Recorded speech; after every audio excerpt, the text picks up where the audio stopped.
Korijas ten Būmas liecība.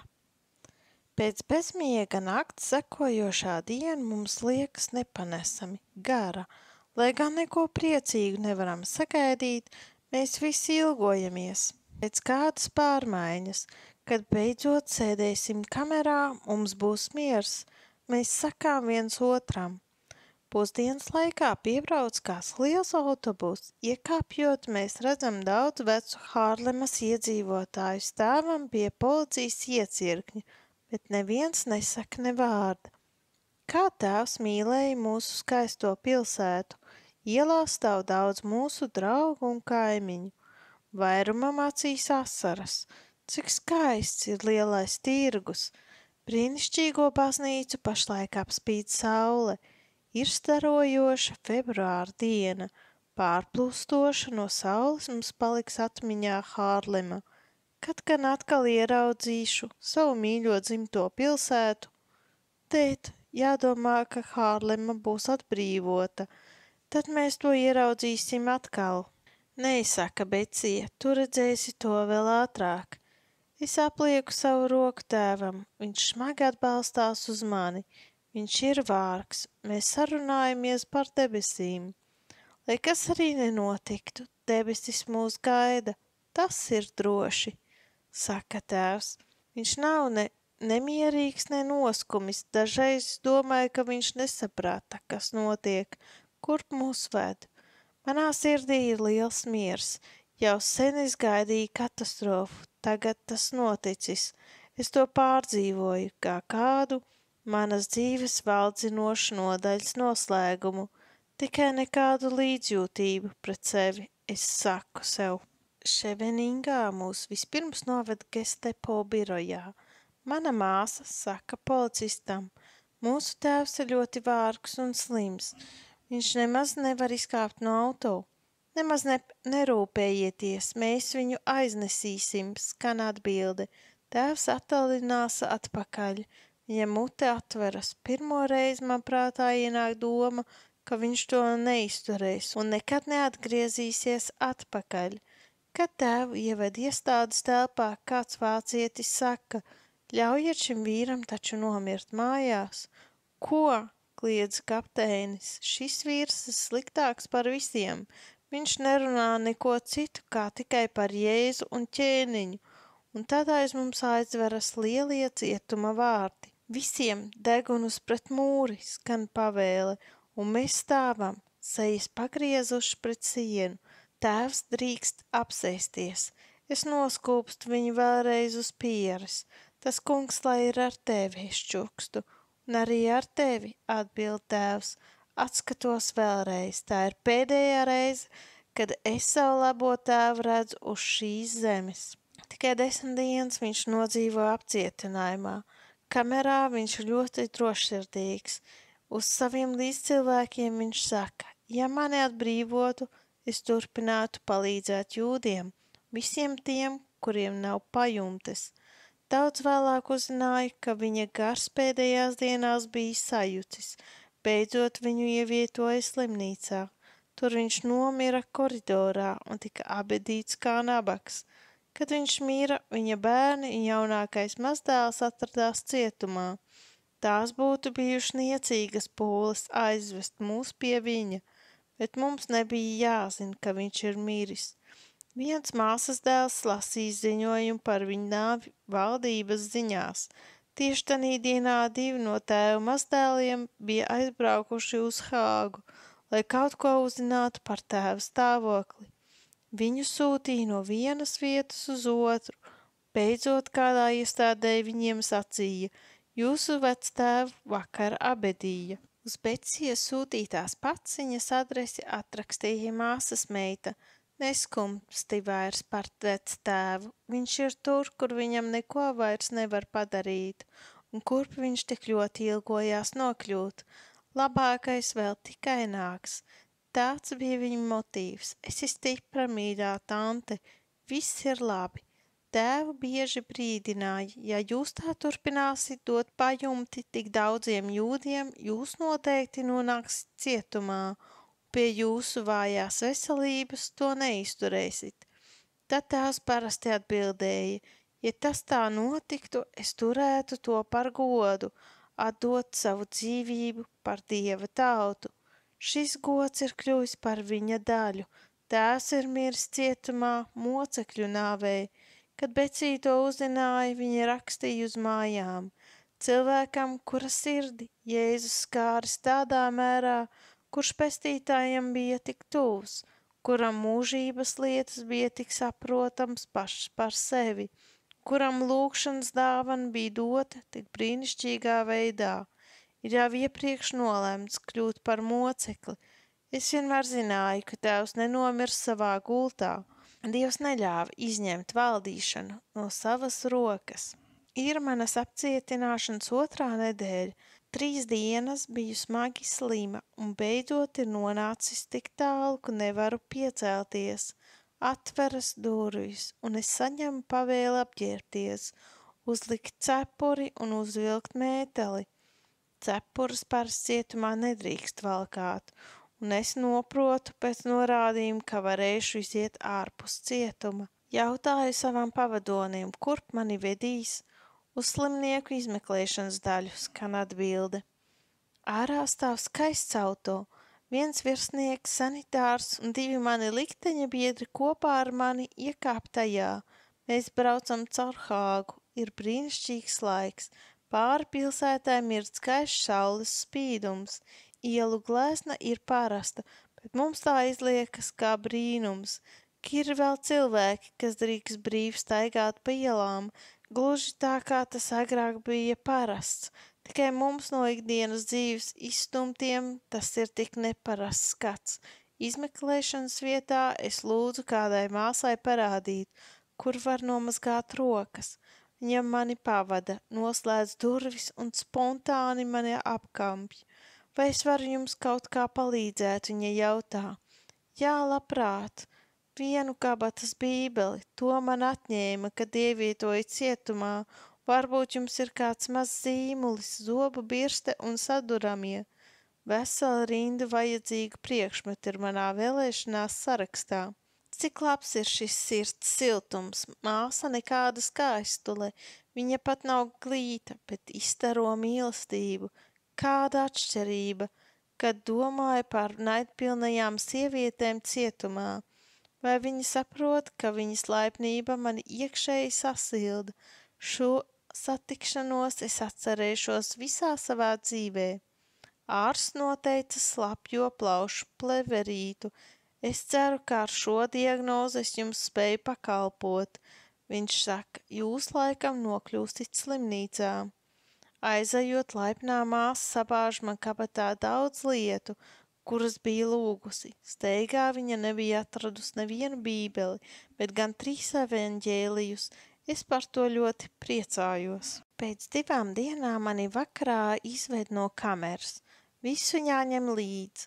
Jums būs atsevišķa kamera. Iesaiņojot savu trūcīgo īpašumu, es nedrīkstu pārmainīt nevienu vārdu. Man izdodas no matraču apakšas izņemt dažus evaņģēlijus. Zīmuli neizdodas paņemt. Racīm vēl sveicinu savas kamera biedrenes.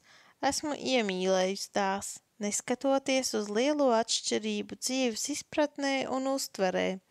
Mani sagaida vientuļa kamera. Durvis aiz manis aizslēdzas. Esmu viena. Kamera ir tumša un pelēka. Iepriekšējā bija vēl krāsas ieslodzīto kleitās. Šeit to nav. Jūtos augsti. Kamerā ir ledains caurvējš. Ak, pestītāji, esi tu pie manis, palīdzi man, turi mani stipri, mierini mani. Nokrītu uz matrača, pārvelka netīro segu sev pāri un aizveru acis. Šad un tad vēja brāzieni pret durvīm tik stipri, ka es domāju, ka kāds no ārpuses dod triecienu pa tām. Pa labi un pa kreisi dzirdami klauvējieni. Es vēl nezinu, ka tās ir manas kameras biedrenes, kuras caur kādu plaisu zem galda vēlas ar mani sarunāties. Caur centrāla apkurs caurulēm sāk plūst ūdens. Tā ir jauna skaņa, dažādot rokšņu briesmīgajā juceklī. Vai es esmu iekļuvusi spoku kamerā? Ļaudis, ļaujiet taču cilvēkiem iznākt pie manis. Tikai ne šo vientulību. Ak, pestītāji, atņem taču šīs bailes, šo baismīgo vientulību. Jūtos ļoti slima, man sāp pirksti un roka. Nesaprotu, kā lai es guļu. Droši, Jēzus rokās. Āmen. Pestītāji, jā, ņem mani savās rokās un mierini mani. Es lūdzu, un manā sirdī nāk miers. Trokšņu juceklis dzirdams tālāk, un es aizmiegu. Vientulība. Man pašai jāmazgā manas drēbes un jāslauk kamera. Esmu slima, neviens mani nekopj. Pirmajās dienās ar kādu lūku man iemet maizi. Šad un tad uzraugi no koridoriem pienes ēdienu pie manas lāvas, bet pēc 3 dienām arī tas izbeidzas. Kādu dienu manā kamerā ierodas sanitārs, lai ienestu zāles. Vai mans tēvs vēl dzīves, es jautāju. To es nezinu, un ja arī zinātu, es nedrīkstētu sacīt. Ir atbilde. Tūlīt pēc tam ieskrien sardzes uzraudze. Ja tu vēlreiz uzdrošināsies jautāt sanitāram par kādu citu ieslodzīto, tev reiz par visām reizēm atņems medicīnisko palīdzību. Man izmēra temperatūru, termometrs neceļas, kaut gan man ir drudzis. Kā sekas tam, kad man caur lūku iemet maizi, noskan balss. Celies augšā, tev nemaz nav drudzis. Tiek kurāta, ka vienmēr guļu uz lāvas, to laikam šeit uzskata par lielu grēku. Kad mēra temperatūru, sārdze paliek pie manis, mēģinu izmantot dažus viņas klātbūtnes brīžus, lai uzsāktu sarunu. Nenāk nekāda atbilde. Ir tā, it kā viņai nebūtu nekādu cilvēcīgu jūtu. Cietas un nežēlīgas ir šīs sievas. Tās ir vienīgie cilvēcīgie radījumi, kurus redzu. Kāpēc viņām vienmēr jārājas un jāpavēl? Es vienmēr laipni pasaku labrīt, bet visāds citas pret viņu dusmīgajām būtnēm. Tomēr drīz pierodu pie kameras. Kad grib tuvoties rūpju gars, es sāku dziedāt. Par to man šad un tad piedraud ar augsto barību vai ar tumšo kameru. Augsta barība nozīmē, ka visu dienu jāiztiek ar sausu maizi. Tomēr es neļauju aizdzīt sevi no kaujas lauka un dziedu. Atkal un atkal, lai gan sāp, līdz ko uzsāku dziesmu, bet uzraudzes ķercošā balss pēkšņi atkal pavēl klusēt. Kad pirmo reizi drīkstu nomazgāties, mani baida drūmā ēka, tomēr duša ir brīnišķīga. Esmu iebāzusi dažus evaņģēlijus un gaidot uz mazgāšanos, man izdodas 2 no tiem iespiest apcietināto rokās. Dažas lapes es iespiežu krēslu plaisās, kuras tūlīt pat atrod ieslodzītās. Gari gaiteņi, daudz durvju, un aiz katras no tām ir ieslodzīti cilvēki. Līdz šim man bija atvēlēta visa dzīves greznība, visa labklājība, bet šeit es nedrīkstu iet pat pāri gaiteņa paklājam. Tikko pēc mazgāšanās aiz manis aizveras kameras durvis, mani pārņem drošība, labsajūta. Mana kamera ir viena pati, projām no citām, mans mazais galds, mana guļas vieta, manas netīrās segas un durvis starp mani un lielo ēku. Kādā dienā dzirdu skanam atslēgas, kameras durvis atveras un blakus uzraudzē ienāk kāds virsnieks. Viņš apskatās visapkārt un apsēžas uz izcīņa blakus slāvai. Viņš jautā, vai jūs jūtaties pietiekoši stipra ierasties uz nopratināšanu? Jautājums un tonis, kādā tas sacīts, pieder manai agrākajai dzīvei un nevis cietumam, kurā dzird tikai pavēles un rupjības. Protams, tas es samulsusi nomurminu. Ir tā, it kā es ilgotos pēc šīs nopratināšanas. Tad viņš ir prom un es guļu atkal viena, ar lielu izbrīnu domāju par šo apmeklējumu, kas manas domas vērsis uz visbīstamāko, kas kādam šeit var gadīties. Nē, tā nebūs nekāda iepriecinoša saruna. Pratināšana ir briesmīga lieta. Kad kāda no apcietinātajām tiek saukta pie izmeklētāja vai tiesneša, mēs visas līdz ar viņu pārdzīvojam bailēs. Tad zibens ātrumā caur maziem caurumiņiem vai šķirbiņām sienā no kameras uz kameras tiek nodota ziņa. Vai tu zini, numur 322 tiek aizvest uz nopratināšanu, un tad mēs, kas, protam, lūdzam par viņu. Kad viņi atgriežas no visām pusēm, atskan čuksti, kā bija, vai bija jāatzīstas, vai kādu nodevi, vai tevi sita, un tagad ir mana kārta. Paiet vēl kāds laiks, ilgāk nekā es gaidīju. Esmu jau cietumā 2 mēnešus, kad man beidzot pavēl apģērties un nākt līdzi.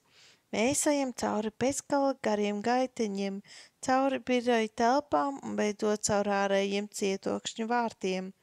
Tur mani gaida tas pats virsnieks, kas bija ienācis manā kamerā. Izrādās, ka viņš ir mans pastāvīgais lietvedis. Mēs ieejam kādā mūrā ārpusē, piebūvētā mazā telpā. Vai jūs salstat? Uzgaidiet, es iekurināšu krāsni. Jūs esat slima. Mums jāuzmanās, lai jūs vēl nesaaugstējaties. Atkal šis laipnais, normālais, cilvēcīgais tonis. Tas mani aizkustina vairāk nekā gribu atzīties. Vai viņam pie tā ir kāds nolūks? Vai viņš tikai negrib mani padarīt piekāpīgu, lai es atzīstos un izstāstu, ko negribu stāstīt? Es lūdzu, ak, kungs, pasargi man lūpu durvis. Esmu ļoti sasprindzināta un pieķeros cieši pie sēdekļa malas, jo tas ir neparasti, kā atkal sēžu uz krēsla.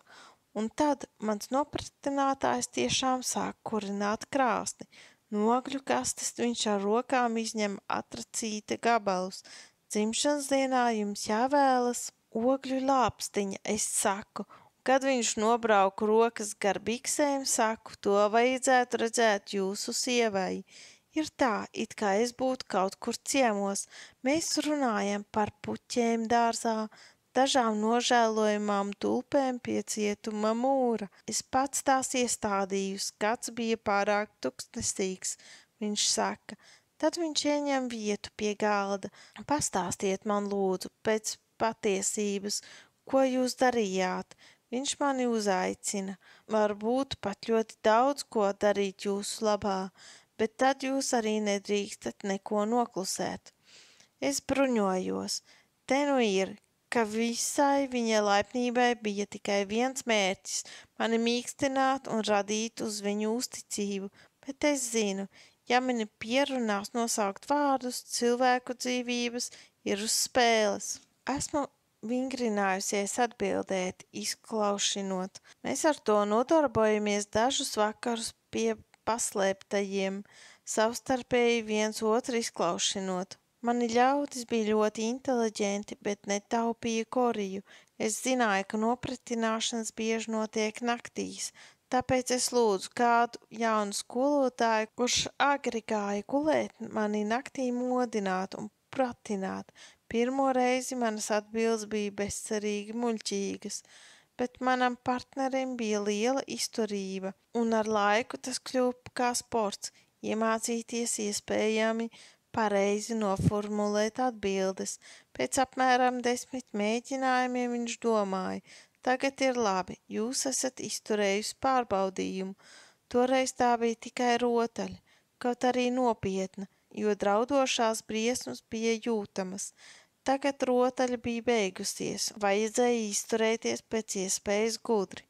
Tagad man ir kā tādam, kam pēc sasprindzināta darba perioda pārbaudījumā liek priekšā jautājums no pašas pirmās mēģinājuma burtnīcas. Mans pratinātājs liekas domā, ka mūsu māja bijusi centra strateģiskiem uzbrukumiem. Man apziņā ir daudz kā nelegāli, bet jautājumos par konkrētām kartēs apzīmētām vietām man nav nekādas konkrētas atbildes. Manas atbildes liekas pārliecina viņu, ka šī attieksmē esmu nevainīga.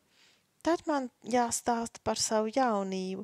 Kāpēc to nesaprotu, bet tas mani nomierina, jo nav jādomā par katru izsacīto teikumu, Ko jūs darāt savā brīvajā laikā, viņš man jautā. Es stāstu par evanģelizācijas darbu pie kara gājējiem Hārlemā. Vai jūs nedomājat, ka priekš tā jūsu laiks ir par dārgu? Daudz vērtīgāk taču atgriezt veselus nekā garā vājus. Es saku, kungam Jēzum ir citas normas nekā mums, cilvēku bērniem. Bībelē mēs mācāmies pazīt viņu kā tādu, kuram ir liela žēlastība un mīlestība uz visiem pazudušajiem un nicinātajiem, maziem, vārgiem un nabadzīgiem. Varbūt tā kunga acīs vienam garā vājam ir lielāka nozīme nekā jums un man. Katrs cilvēks ir dārgs viņa acīs. Viņa mīlestība ietver sevī mūs visus. Virsnieks klusē, ir skaidri redzams, ka viņš to pārdomā. Piešpeši viņš īsi saka, šai dienai pietiks. Viņš iet man pa priekšu caur cietuma vārtiem un garo gaiteni. Viņš daudz nerunā un ir pavisam citāds nekā iepriekš. Kameras durvis noslēdzas aiz manis, un es atkal esmu viena. Kā gāja, vai bija slikti, vai nosauci vārdus, pamanāmām šķirbām zem mana galda. Var apmierināt savas cietuma kaimiņienes. Nē, nemaz nebija slikti. Es pastāstīju par kurināšanu, kaut ko par pratināšanu, kas nepavisam nebija stingra. Neticami uzmanies, neusticies viņam, izlieto visu savu laiku, lai pārdomātu, ko sacīt nākošajā pratināšanā. Līdzīgu padomu man jau deva, tikko ierados kamerā. Toreiz atbildēju, tas nav vajadzīgs. Bībelē ir apsolījums, ka Dievs mums, kas stāvēsim ķēniņu un tiesnešu priekšā, caur savu garu dos iespēju pareizi atbildēt. Cik maz tie, kuri nepazīst to kungu, zina par lielu mieru, kas aptver tādu, kurš apzinās, ka tiek vadīts no varenā pestītāja. Arī šoreiz es dodu to pašu atbildi.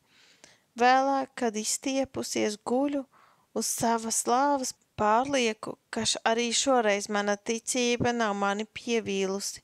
Līdz šim viss gājis labi un pilnā drošībā varu turpināt paļauties uz to kungu.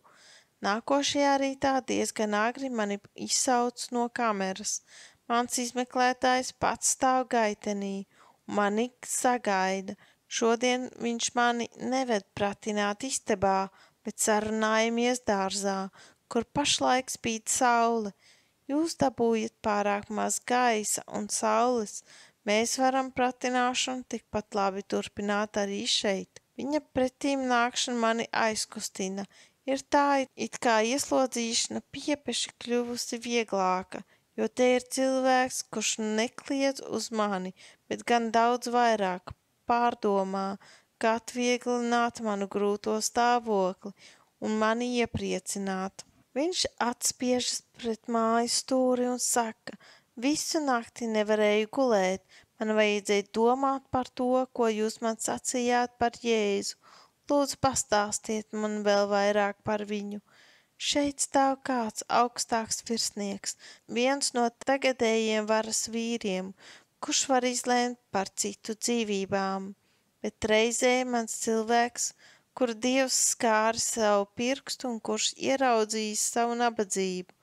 Jēzus Kristus ir gaisma, kas nācis pasaulē, lai katrs, kas viņam tic, nepalikt tumsībā.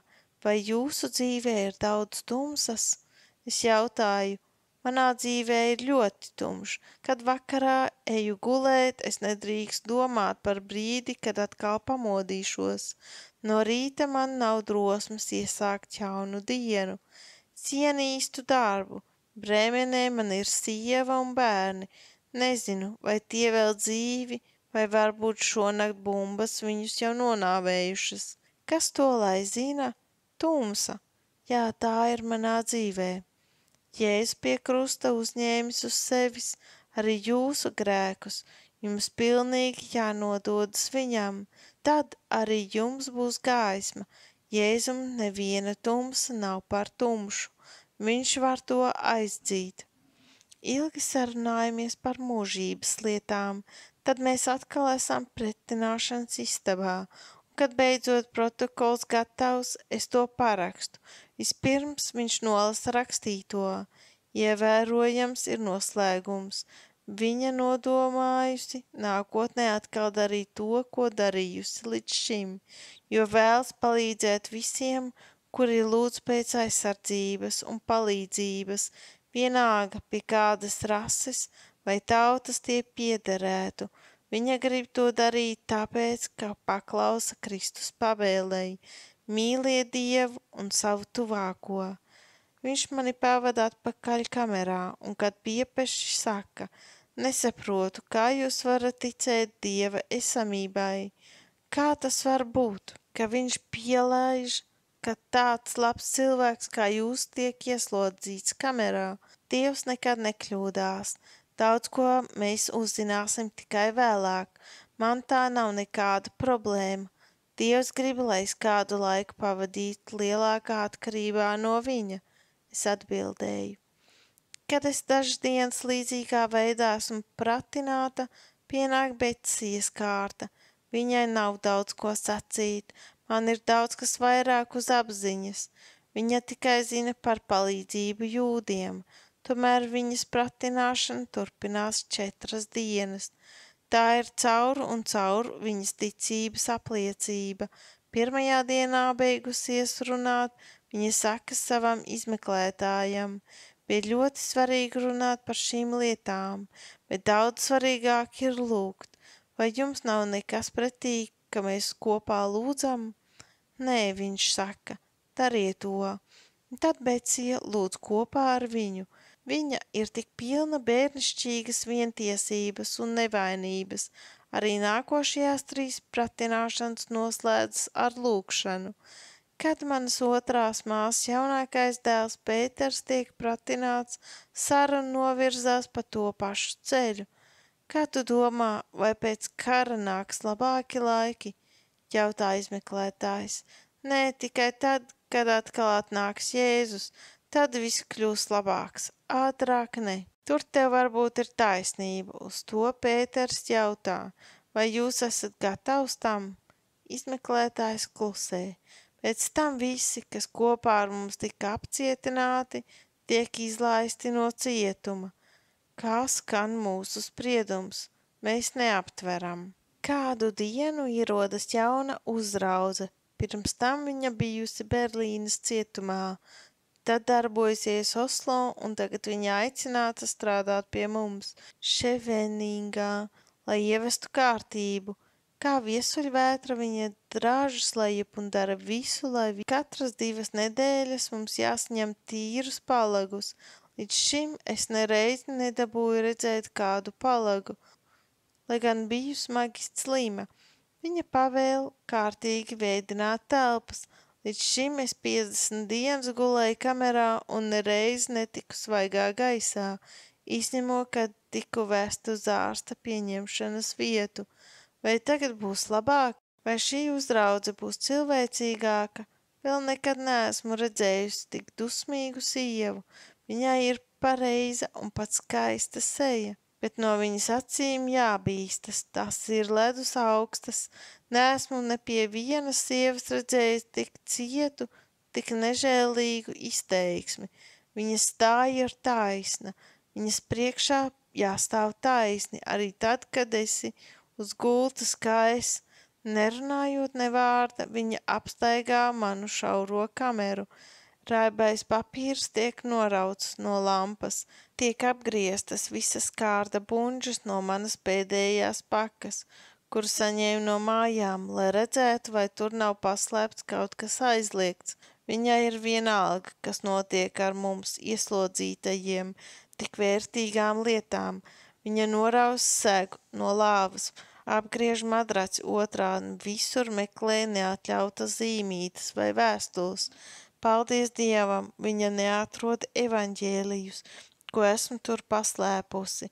Man bail no šīs sievas. Kad aiz viņas aizveras durvis, es vispirms satricināta un nespēcīga nokrītu uz savas lāvas. Un tikai pēc tam eju, lai nokoptu šīs bezsirdīgās sievas radīto nekārtību. Sasprindzināti klausos, kas notiek pārējās kamerās. Visur viņa ieved kārtību, visām krāsām nekavējoties jāpazūd. Pēc viņas apmeklējuma kameras izskatās vēl nožēlojamākas. Ļauns gars staigā pa cietumu. Vēlāk man būs izdevība iepazīties ar ģenerāli pavisam tuvu. Buktā, manas ieslodzīšanas nākošajā stacijā, bet arī tur man neizdodas izzināt, vai viņas sirdī tomēr nav kādas mīkstas vietas, kaut mazas drusciņas cilvēcības un siltuma. Visiem jāuzvelk savas paša drēbes. Kas noticis? Visos caurumos un šķirbās čukst par kādu priekšā stāvošu notikumu. Uzraudzes šodien ir nervozas un nesavaldīgas. Vai notiks atbrīvošana? Kāpēc jāuzvelk savas pašu drēbes? Koridorā kaut ko sauc, es nesaprotu, ko. No blakus kameras man paskaidro, ka mums visām jāsagatavojas uz aiziešanu. Visu jāņem līdzi, katrā ziņā kaut kas ir noticis, citādi mūžīgi vienmuļā cietuma dzīve netiktu tik piepaši pārtraukta. Mēs tūlīt pat steidzamies pie darba, nervozi un satraukti, lai tikai laikā būtu gatavas, bet paiet vairākas stundas, pirms patiesi atveras cietuma durvis un atskan pavēle visiem iznākt. Tur nu mēs stāvam pa 5 vienā rindā. Tagad ir atļauts kameru kaimiņienes redzēt vaigu vaigā. Uzraudzes ir tā aizņemtas, ka viņas nevar kavēt savstarpēji sarunāties. Mūs sabāž lielos autobusos un ratos, lai aizvestu līdz kādai mazai Hāgas priekšpilsētas stacijai. Pēkšņi caur daudzām citām es ieraugu Beciju. Mani sagrāba lielas ilgas. Cauri cilvēku pūlim mēs virzāmies vienotrai tuvāk. Iekāpjot vilcienā, mums patiesi izdodas kopīgā nodalījumā atrast vietu. Tā nu mēs sēžam atkal kopā un runājam vairāk kā 50 gadus. Mēs esam kopā dzīvojuši nepārtrauktā harmonijā, kad briesmīgie notikumi mūs izšķīra. Gandrīz nav vajadzīgi vārdi, lai saprastos. Mēs saprotamies arī klusējot. Sēžam roku rokā un esam gandrīz laimīgas. Naktī 4:00 mēs ierodamies Bukhatā. Apsardze ir uztraukta, ir atvestas visas sievietes un puse no Ševeningas vīriešiem, bet apsardzes nepietiek. Daudziem ceļā ir izdevies nozust no vilciena. Mēs izkāpjam pie kāda lauka. Prožektori to apgaismo un met pokainas ēnas. Visur spīd karavīru ieroči, kuri tos tur pavērstus pret mums. Atkal mums jānostājas pa 5 rindām. Mūsu drēbes un pēdējos atlikumus no atsūtītajām pakām esam iebāzusi kādā spilvenu pārvalkā, kas sāk irt. Tad mūs sadzen kādā plašā laukā. Neiedrošinos apstāties. Ejot, man izdodas ar kādu mēteļu jostu manas mantas apsiet, lai kaut kā tās saturētu kopā. Tagad mēs ieejam kādā lielā barakā, kur ir liela telpa. Tur ir soli bez atveltnēm.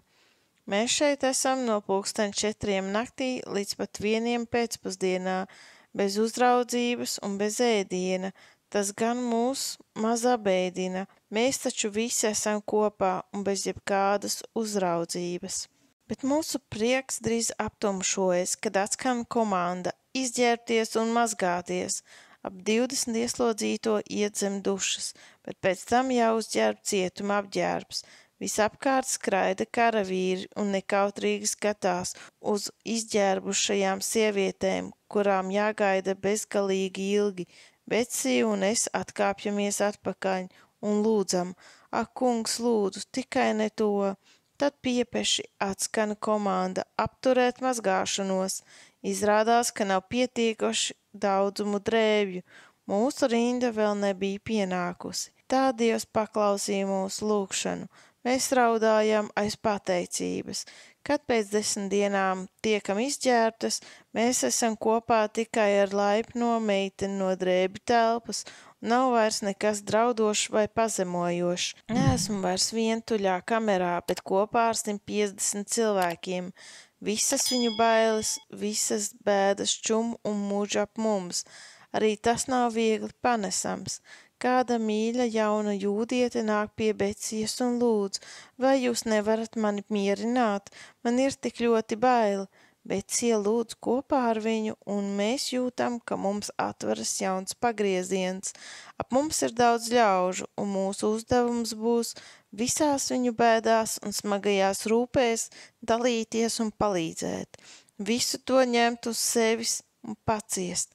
Turpmākās dienas barakā numur 4 ir grūtas, bet mēs drīkstam no mūsu ticības bagātības dalīties ar citiem. Mēs esam vuhtā, bet ilgi ne, nometnē. Nometnē esošie ir zili ķiteļi ar sarkanām svītrām uz muguras un skaists zili balts punktains galvas lakats. Mēs vēl gaidām. Esam kādā atdalītā barakā un guļam visas kopā. Cauru dienu mums jāsēž un jāguļ tā kopā bez drēbēm. Ševenīgas uzraudzes mūs apsargā. Tās ir trulas sievietes no tautas vidus. Viņas tiek viegli galā ar ieslodzītajām, ka tās atrodas atsevišķās kamerās, bet šeit ir vairāki simti, kas neskatoties uz priekšā rakstīto disciplināro kārtību, tomēr spēj veikt zināmu pretošanos. Uzraudzēm nav ne mazākās sajēgas par psiholoģiju, par organizāciju un mākslu, kā pārvaldīt cilvēkus, sastāvošos no dažādiem sabiedrības slāņiem. Man jādomā par laiku, kad man kā jaunu meiteņu biedrības pārstāvēji vajadzēja dot spriedumu par dažādām atpūtas nometnēm, slikti vadīta nometne ar pilnīgi nederīgām vadītājām. Tā skanētu mans spriedums par Ševenīgas baraku. Uzraudzes sajūt savu nespēku un mēģina tikt galā, pastāvīgi uzliekot mums smagākus sodus. Maršējot, es ļoti baudu kustības svaigā gaisā. Beci ir par vārgu un nav trenējusies, lai varētu soļot līdzi. Bieži viņa nevar piedalīties. Viena uzraudze pārņem komandēšanu. Iepretim mūsu barakai atrodas baraku ieslodzītajiem vīriem. Daudzus no mums zina, ka tur atrodas viņu vīri, dēli vai sadarinātie. Viņas mēģina tos redzēt, uzsaukt viņiem kādu uzmodrinošu vārdu, kādu īsu sveicienu, kas, protams, stingri aizliegts. Stundām ilgi mēs sēžam kopā, bez kādas nodarbošanās, pamazām pār šo sabiedrību nolaižas pārāk garlaikojošs noskaņojums. Kāds sāk brēkt un lamāties, sarunās ir viss cits, tikai nepacilājošs tonis. Gandrīz visas ir jaunas, laipnas meitenes, kurām uzticēta liela atbildība, bet kuras savam grūtajam uzdevumam nevienmēr ir piemērotas. Te nāk Becija ar priekšlikumu nodibināt biedrību, kā tas gan var būt citādi. Tur kopā taču ir tik daudz holandietes, katrā ziņā jādibina biedrību. Biedrības biedrenēm jāapsolās pēc iespējas reti kurnēt, nežēloties un negānīties, tieši otrādi, citus uzmundrināt ar sarunām vai labiem padomiem. Tad vēl viņas centīsies jaunajām uzraudzēm, cik vien iespējams paklausīt. Kāda maza grupa vienojās katru dienu kopīgi lūgt par to, lai uzlabotos noskaņojums, un tā arī paliktu. Vakaros jau 6:00 mums jāiet gulēt. Pēc tam mēs nedrīkstam ne mazgāties, ne tīrīt zobus. Uzraudzes pazūd, un uzraudzības atstājas sarasāni meitenei. Mēs ilgi sarunājamies gultā, mums ir daudz laika, jo vēl ir daudz par aglu, lai gulētu. Mūsu vidū brīnišķīgi cilvēki, ar daudziem no tiem es noslēdzu draudzību. Dienā bieži pie mums ir ģenerālis. Man bail no šīs sievas, viņa ir ievērojami enerģiska par pārējām sievām, kurām nākas grūti ieturēt kārtību. Trauksme viņas vadībā ir briesmīga sarkastiska pazīmju dēļ. Viņa nežēlīgā āriene, nežēlīgie sodi rada bailes. Kad ierodas ārsts, viņš mani pavirši izmeklē, saka, tev ir tuberkuloze, tev jāpaliek gultā. Pēc trauksmes es eju pie ģenerāļa un lūdzu, vai drīkstu necelties arī dienā. Tev šodien jāstrādā un smagi jāstrādā, tad tev tā tuberkuloze pāries, skan atbilde. Jūtos tik labi, un es droši ticu, ka varu palikt ārpus gultas, bet augstā atbilde mani ievaino. Betsija, mēs sēžam ļoti grūtā dzīves skolas klasē, bet Jēzus ir skolotājs, viņš mums palīdzēs. Ar viņu palīdzību mums izdosies saņemt gatavības apliecību, ja tikai pilnīgi paklausīsim viņam un ļausim, lai viņš mūs vada. Nākošais solis tad būs jau vieglāks. Drīz dabūsim brīvdienas, saka Betsija. Mēs visas kopā tupam kādā lopu vagonā. 40 cilvēkiem paredzētajā šaurajā telpā mēs esam iesprostotas gandrīz 80. Tomēr mums izdodas atrast ērtu stāvokli, kas līdzinās gandrīz sēdēšanai. Nav neviena loga, vienīgi pāris mazas spraugas, kas ļauj mazliet ieplūst svaigam gaisam. Gaiss vagonā ir vairāk nekā izlietots, un pamazām sāk izplatīties briesmīga smaka, jo pirms transportēšanas sākšanas man reibst galva un kļūst arvien sliktāk. Stundām ilgi mums bija jāstāv uz vietas. Redzējām, kā aiz mums tika likvidēta Uhtas nometne. Mums garām ar ķerām veida iecirkņa slimniekus, izdēdējuši ķermeņi uz nāvi slim vīrieši. Visus viņus ievietoja kādā garā vilciena sastāvā. Kurp viņus vedīs? Mēs jau zinām, ko tas nozīmē brīvība. Lēnām tas mums kļūst skaidrs. Cerības prieks ir gaisis, un tā vietā ar vienu vairāk nāk izmisuma pilna skaidrība. Mūs sūta uz Vāciju, ārā no Holandes, ko drīz atbrīvos dziļāk Vācu zemē, bez aizsardzības, padotas ļaunam nežēlīgam ienaidniekam. Esmu tuvu nosmakšanai. Ap mums sēž neizglītotas meitenes un sievietes. Arī viņas tagad ir baiļu pilnas, vīlušās un niknas. Viņu piesātinātie sarunu vārdi atrašanos vagonā padara vēl nepanesamāku, bet arī viņas cieš no skābekļa trūkuma un apklust. Ar kādu nāzi un citiem asiem spiciem priekšmetiem dažs mēģina izplēst sienu. Koks, lai gan ciets, bet ir vecs un satrunējis. Beidzot izdodas sienā izgriezt platu spraugu, pateicoties nepārtrauktām pūlēm. Tā kļūst arvien lielāka, pamazām zūd smakšana, un mēs elpojam ieplūstošo brīnišķīgo svaigo gaisu. Vismaz noslāpšanas briesmas ir pārvērstas. Cieši man blakus sēž kāda prieka meita. Viņu notvēra, jo viņa bija inficējusi kādu vācu karavīru.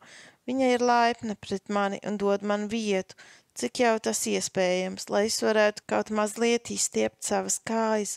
Klusi sarunājos ar viņu, dzīve mūs savedusi kopā, domāju par viņas nākotni un stāstu par kungu Jēzu, kurš savā visaptverošajā mīlestībā ietver arī viņu. Ja tev kādreiz būs vajadzīga palīdzība, nāc pie manis, es dzīvoju, jā, bet kur tagad es dzīvoju, kur būs manas mājas, arī es dodos pretī nezināmai nākotnei. Lai ko arī nākotne nestu, mani vada mana kunga roka, modri manas acis skatās uz nezināmo zemi.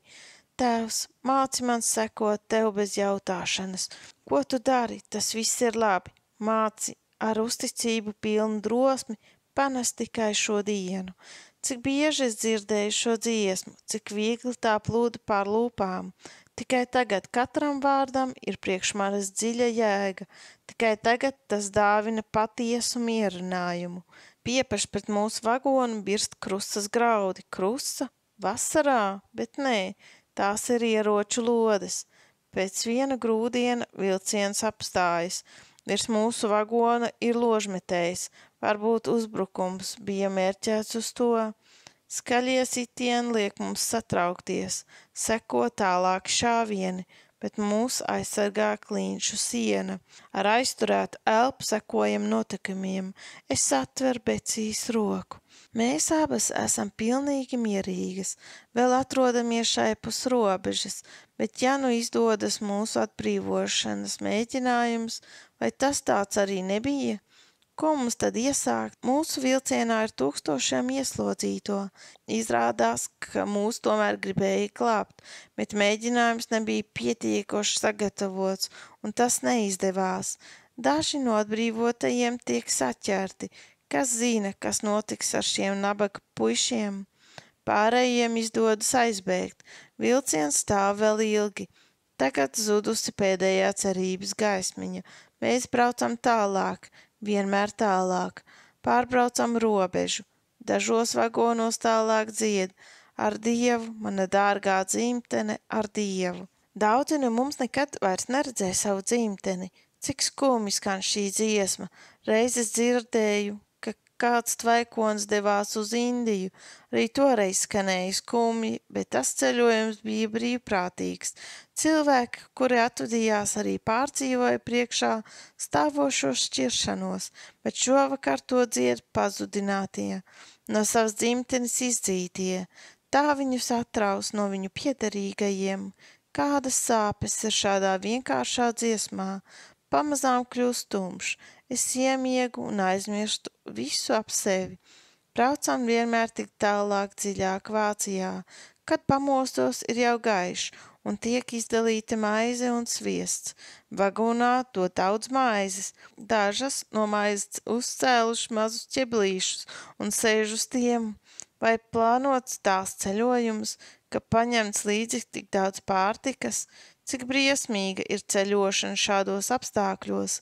Vagons ir pilns ar netīrumiem, trūks pat visprimitīvākās toaletes un nav iespējams atrisināt pat visneatliekamās vajadzības. Man kļūst arvien sliktāk, bet tad mani pārņem pilnīga apātija, ka mani padara vienaldzīgu pret visu. Becija skatās ar kādu sienas spraugu un paziņo, ka redzot no izpostītā zemes briesmīgi sagrautas pilsētas, bet arī skaistas pļavas un mežiem apaugušus pakalnus. Cik bieži mēs šādās vietās esam pavadījuši savus brīvdienas un priecājušās par brīnišķīgo dabu. Esam daudz ceļojuši uz ārzemēm, un tad nevarējām pat iedomāties, ka šodien mūs šeit ievedīs piespiedu kārtā. Dažas vietas izskatās tik mierīgas, it kā karš un visas šausmas būtu tikai kāds ļauns sapnis. Braucam vienmēr tik tālāk, 3 garas dienas un 3 vēl garākas naktis. Tad esam Oraniburgā. Vilciena lielākā daļa, kur atrodas vīrieši, tiek atkabināta. Palūdzu ūdeni. Šad un tad tiek iecelts spainis ar ūdeni. Kas spainim sēž vistuvāk, tas svaigo ūdeni piesavinās. Jā, tas atrauj ūdens krūzi pat citam no mutes. Cik briesmīgi iedarbojas slāpes. Viena no mums sit pa sienu un sauc. Mums šeit ir viena slima. Viņa noslāpst, ja neatnesīs ūdeni. Tumjamās durvis atveras un iekšā ieplūst brīnišķīgs svaigs gaiss. Elpoja dziļi. Tā kā atbrīvota, bet drīz vien kļūst atkal smacīgi. Becija sniedz man kausu ar ūdeni, alkatīgi dzeru.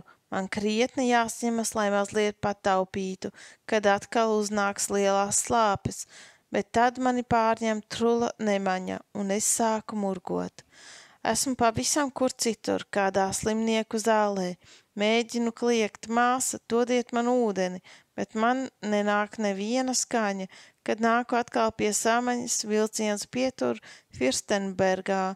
Vagona durvis tiek atvērtas, un mēs kūņojamies laukā. Cik tas ir brīnišķīgi, uzreiz paceļas mūsu noskaņojums, mūs piepilda jauna cerība. Satiekas atkal draudzenes, pēc ilgas gaidīšanas atkal jāstājas pa 5 rindā, lai maršētu Rāvensbirkas nometni. Man atkal mokas lāpes, nav kam prasīt, nav kam lūgt.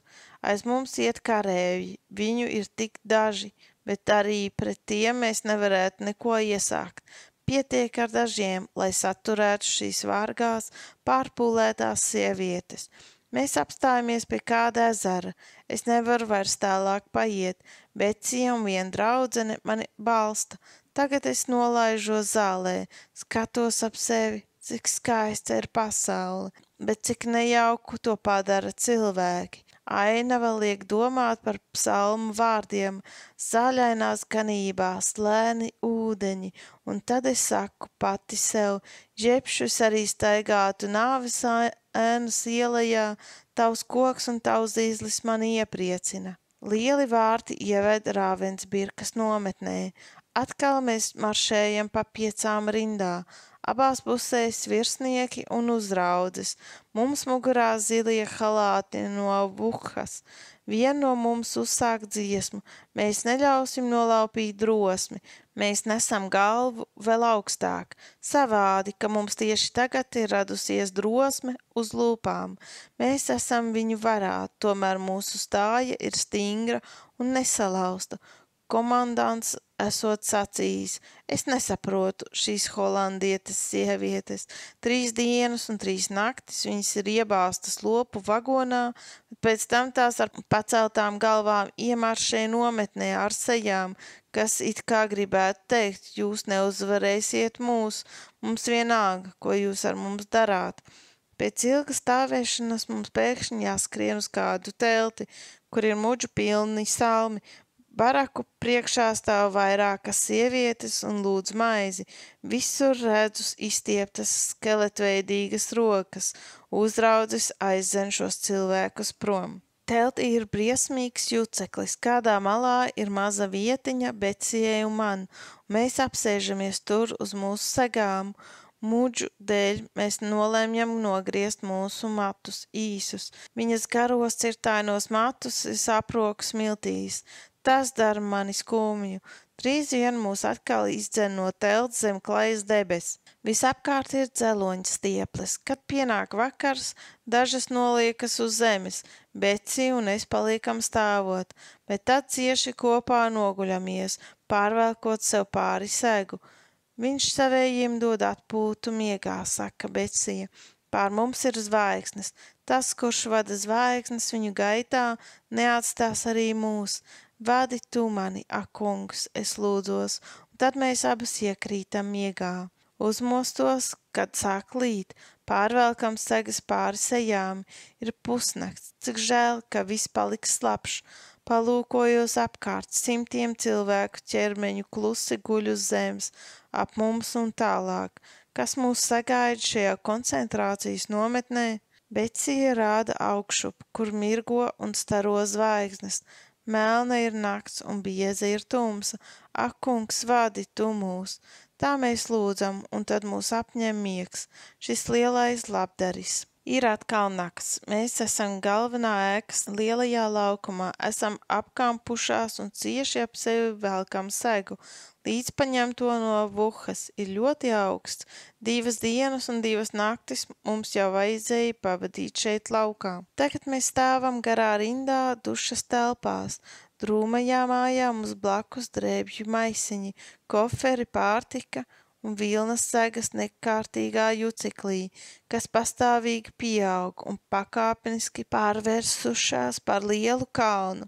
Pienākušajām klāt tiek atņemtas viņu mantas visas. Tām, kuras iznāk pēc mazgāšanās, tiek iedotas plāns apģērbs, zem tā tikai krekls un kājās rupjas koku kurpes. Jūtu, ka Beci iet rīts un pievelk viņu sev klāt. Ak, kungs, palīdz mums, saudzē mūs, es lūdzos. Beci ir tik trausla un vāja. Nakts ir pavisam melna, bet es tomēr varu vēl redzēt, ka man garām iet bārgu un vecu cilvēku. Viņi visi nāk no mazgātuves, un tiem nav nekā vairāk kā tikai nodilis apģērbs. Viss, kas deva mazliet siltuma, viņiem ir ticis atņemts. Beci, vai tu esi gatava nest arī šo upuri? Ja tas kungs to prasa no tevis, kurī es nevaru. Viņa tikko dzirdami atbilda, arī es pati tikko varēšu, bet es tagad domāju par Beciju un ciešu līdz ar viņu. Kāpēc gan Dievs prasa no mums panest tādas grūtības? Lūdzos, ak, Dievs, ja tu to prasi no mums, tad dod mums spēku panest, dod mums būt gatavām uz to.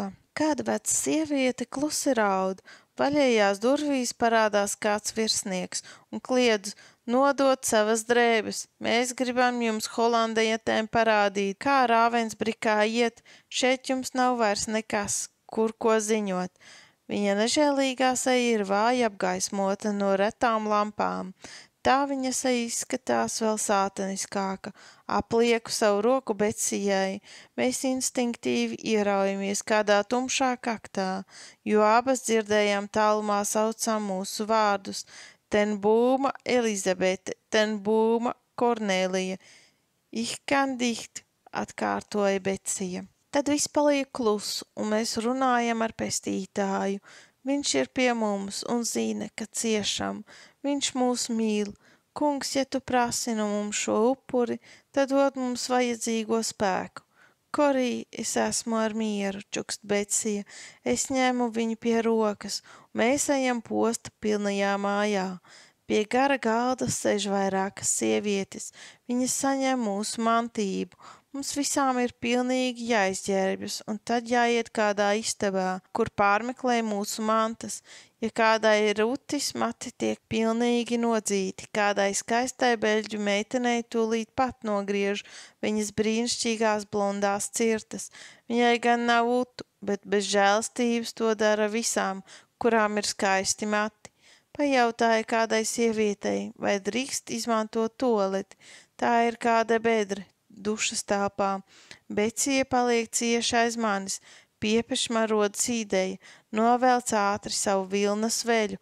Es sarullēju visu mūsu veļu un ielieku to kādā stūrī, kurš gan ir muģu pilns, bet tas man ir vienalga, jūtos atvieglota un gandrīz jautra. Tas kungs klausa mūsu lūgšanu, Becija. Mums nebūs jānes no mums prasītais upurs, es čukstēju. Steikšus mēs dodamies atpakaļ sieviešu rindā, kuras gaida uz izģērbšanos, kad pēc mazgāšanās saņemam kādu nabadzīgu pārvalku un kreklu, iebāžu sarullēto veļu zem savas kleitas. Tas gan padara mani daudz resnāku, kas noteikti redzams, bet es lūdzu. Kungs dod, ka tavi eņģeļi ir ap mani, ka kontrole to neredz, mierīgi un drošēju garām sardzēju. Visi tiek kontrolēti no visām pusēm. Mazāko sainīti nevar nostēpt stingrajiem skatiem. Tieši man priekšā kādai sievietei tiek atņemta vilnas veste, kas bija paslēpta zem viņas kleitas, bet man ļauj iet. Mani neredz, Beciju, kura nāk aiz manis pārmeklē līdzīgi pārējām. Ārā mūs sagaida jaunas briesmas, durvju abās pusēs stāv sievietes, kuras otro reizi izdara stingru kontroli. Katru, kas iznāk, pamatīgi pārmeklē, bet es zinu, ka mani neredzēs. Dieva eņģeļi ir ap mani un padara mani neredzamu. Neesmu pat pārsteigta, ka mani neredz un iekšēji gavilēju. Ak, kungs, ja tu manas lūgšanas šādā veidā paklausi, tad es arī izturēšu laiku, ko man jāpavada Rāvensbrikā, jo tu esi pie manis līdz manu dienu galam. Nogurušas no nogurdinošās trauksmes, mēs beidzot 4:30 guļam uz savām lāvām. No augšējām gultām pastāvīgi uz mums krīt salmi un sausi netīrumi, bet mēs priecājamies, ka varam gulēt. Piepeši atskan, celties, trauksme vai atkal, negribīgi ejam ārā. Paskatos atpakaļ un tūliņ no kādas uzraudzes saņemu stipru sitienu pa pakausi. Šai sitienā izteiktā nelietība mani skar daudz dziļāk nekā sāpes, kaut gan tās jūtu vēl ilgi pēc tam. Ātrāk, ātrāk, kliedz viņa niknumā pilnā aizmukušā balsī. Atkal mums jānostājas ierindā, un tā jāstāv veselu stundu. Piebrauc kādi rati ar ēdienu, ka varēsim pieiet un sākt ēst, tad mūs sagaida jauna vilšanās. Mēs tikko kā turamies kājām, ka mums jāiet ārā kājās stāvot. Kad mēs gribam iet iekšā, bloka vecākā mūs aiztur. Tā tas iet visu garo dienu. Tikko mēs esam iekšā, trauksme sauc mūs atkal atpakaļ. Tās ir neiedzīgas mocības, tā tas tālāk neiet, saka kāda no mums. Mums jāmēģina aizkļūt līdz nometnes vadītājam un jāsūdas. Kāda cita lūdz Becijai padomu. Nē, viņa saka, tas nelīdzēs. Mums jāiet vēl tālāk un jālūdz visaugstāko vadoni pēc palīdzības. Tikai viņš var mums palīdzēt. Vēlāk mēs uzzinām, ka visas šīs mocības ir izdomātas, lai mūs padarītu mazas un niecīgas.